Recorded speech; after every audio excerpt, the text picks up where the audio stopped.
Welcome to Burlap Teachers. Enjoy the video. You start by verifying exactly which Windows edition and build you have, because activation depends on a matching product key or digital license. Once you know that, sign in with an administrator account and connect to a stable internet source so validation can occur.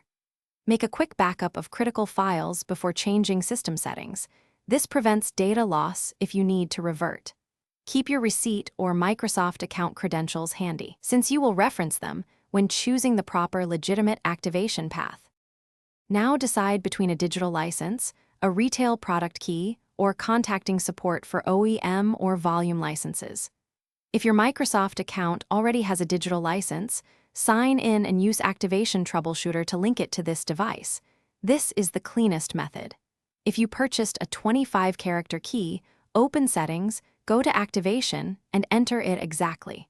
For factory or corporate licenses, gather proof of purchase and use the Microsoft support channels to request assistance or reissue of the correct activation.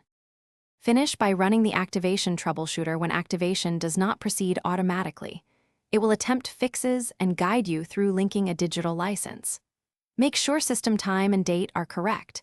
Install pending Windows updates and rule out network proxies or firewall rules that block activation servers. If problems persist, collect evidence of purchase, your device ID, and any error codes. Then contact Microsoft support to escalate. This ensures you obtain a legitimate genuine status without breaching licensing rules. Thanks for watching. Consider subscribing if this video helped you.